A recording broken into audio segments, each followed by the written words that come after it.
Today's passage is 2 Samuel chapter 19 verses 31 through 43. Let's read together. Barzillai the Gileadite also came down from Rogelim to cross the Jordan with the king and to send him on his way from there. Now Barzillai was very old, 80 years of age. He had provided for the king during his stay in Mahanaim, for he was a very wealthy man. The king said to Barzillai, "Cross over with me and stay with me in Jerusalem, and I will provide for you." But Barzillai answered the king, "How many more years will I live, that I should go up to Jerusalem with the king? I am now 80 years old. Can I tell the difference between what is enjoyable and what is not? Can your servant taste what he eats and drinks? Can I still hear the voices of male and female singers? Why should your servant be an added burden to my lord the king? Your servant will cross over the Jordan with the king for a short distance, but why should the king reward me in this way? Let your servant return, that I may die in my own town near the tomb of my father and mother. But here is your servant Kimham. Let him cross over with my lord the king. Do for him whatever you wish." The king said, "Kimham shall cross over with me, and I will do for him whatever you wish, and anything you desire from me I will do for you." So all the people crossed the Jordan, and then the king crossed over. The king kissed Barzillai and bid him farewell, and Barzillai returned to his home.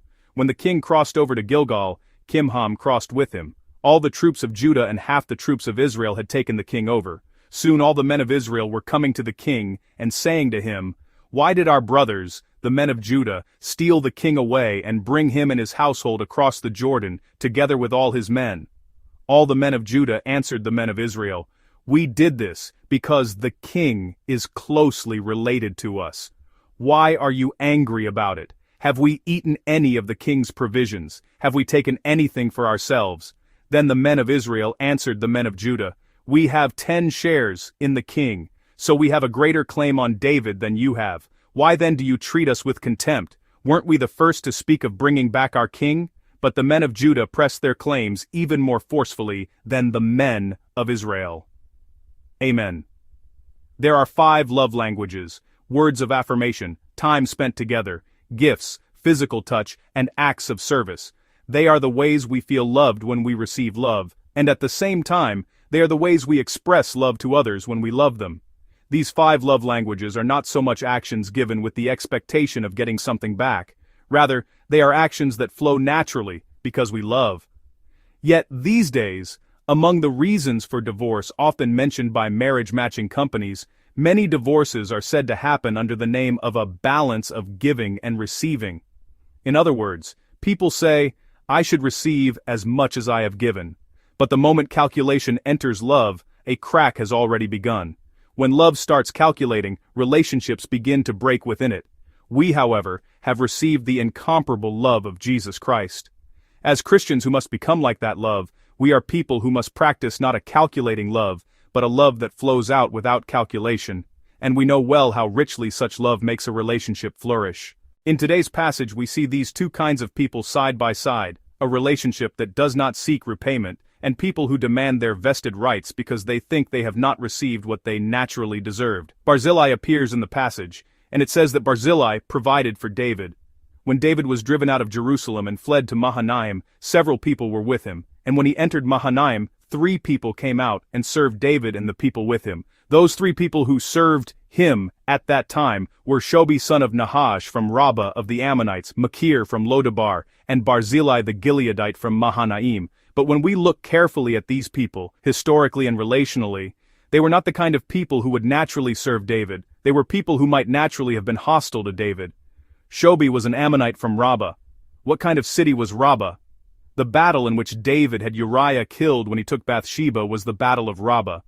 The one who conquered by force the Ammonites who opposed him and went to war against him was David, and yet Shobi, who came from that city of Rabbah, was serving David.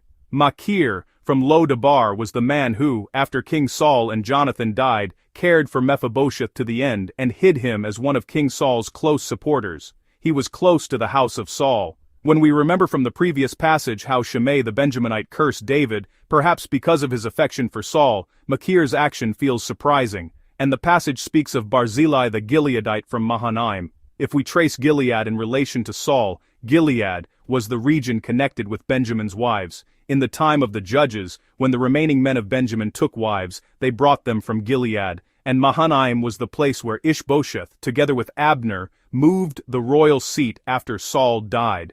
In other words, Mahanaim was the place where the house of Saul held on to the kingdom until the very end. From that, Mahanaim came Barzillai.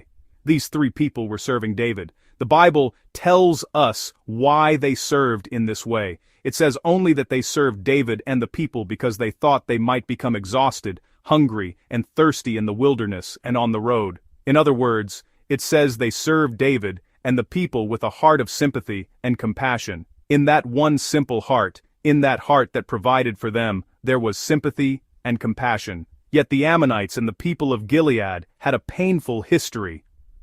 Nahash the Ammonite in particular, when he invaded Gilead and the people of Gilead tried to surrender, was the one who said, "If I gouge out your right eyes, I will accept your surrender." Then what kind of relationship would there have been between the people of Nahash the Ammonite and the people of Gilead? Yet these two men, with that historical background behind them, served together in Mahanaim, with the desire to serve David and the people, with a heart that wanted to show compassion, and Barzillai seems to have continued serving David the whole time David stayed in Mahanaim.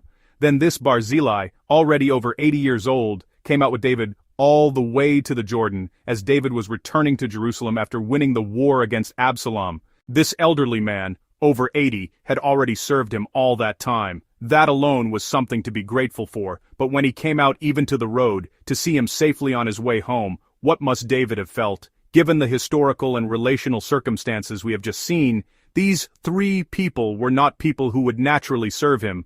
They were people who might naturally have cursed him from behind.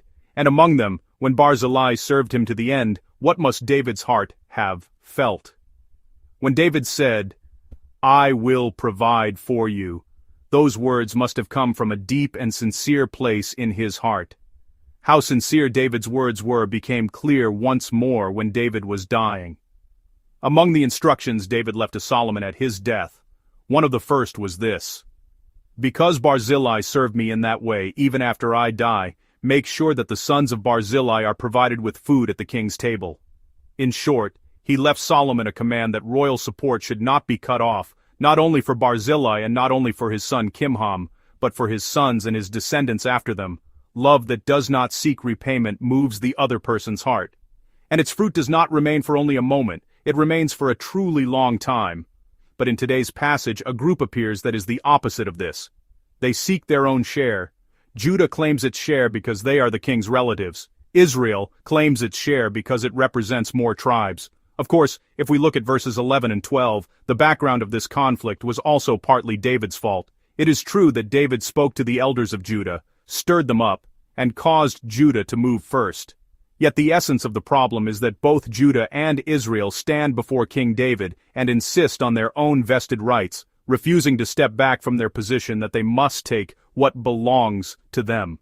As king, David should have acknowledged that his own words had brought about this situation and should have settled it, but David still remains silent, lets the matter grow, and tolerates the conflict. Of course David bears responsibility. Yet today's passage clearly shows how much damage is done to relationships when people demand that they must receive the share they think is theirs. Through today's passage, we are able to see how relationships are affected by a life that gives without seeking repayment, and by a life that seeks its own share. The dispute between Judah and Israel in today's passage eventually reaches the point where David, whose wounds from the war have barely begun to heal, must worry about civil war in Israel and even face the possibility of raising troops again. The people who seek their own share and insist on finding their own portion may look small at first. But through today's word we can reflect on how great a rupture in relationships they can eventually bring. Yet this is not speaking only about relationships between people, in our relationship with God, in our life of faith, and even in the way we live within the church. The attitude that says, "I will find my share, and I will protect my vested rights," often creates many uncomfortable situations and broken relationships. As we live our life of faith and keep serving in our places of ministry within the church, I hope we can examine whether such a heart is in us. We say we are living by faith toward God, but are we not always expecting something from God? When I serve in a ministry position, when I come to the place of worship, am I not expecting some kind of reward from God and from the church? Am I not thinking that I should be recognized as much as I have worked, that I should receive treatment fitting my age and office, and trying to protect my place of privilege? No matter how quietly we try to maneuver, the intention behind actions for our own vested interests will eventually be revealed. People know. They may pretend not to know, but they know, and they are discerning it. In today's passage, the beginning of the deep conflict between Judah and Israel eventually leads to the result that Israel is divided into north and south with the words, "What share do we have in David? What part in Jesse's son?" I remember hearing a story from a pastor. Suppose you are eating stew at a restaurant, and a cockroach comes out of the stew. Would you take it out and keep eating that stew? Probably not only you, but also the people eating with you would be told, "Don't eat it. Stop eating." In the same way, if in our hearts and in our relationships with others there is, like one cockroach, a desire that disturbs the heart, a desire to find our own share, will we simply leave it there? Even if it seems small, the moment a thought enters my heart that insists on my share, my rights, and my recognition, even if it seems tiny, I hope we can immediately remove that one cockroach that has fallen into the heart we think is only natural. If there is such a cockroach in the community to which I belong, our posture should be to remove it immediately, even for the sake of others, rather than treating it as something normal. Because it can become an element that brings down an entire relationship, it must never be left alone just because it seems small. We can find the reason for this in today's passage, but the greater reason is that Jesus Christ, the one we must resemble and follow, lived in this way, and is telling us to live in this way as well. Jesus has already given everything to us through a salvation whose price cannot be replaced by anything, and because we are Christians who have received salvation, a salvation that enables us to give what we can give, and whatever we have, I hope all of us can express love without repayment, love that does not seek its own share.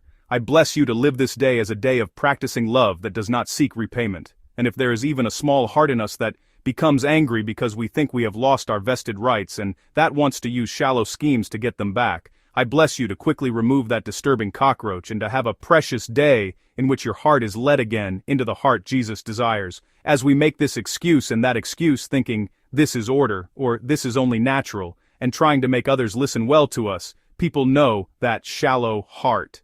Even if people do not know, God knows everything.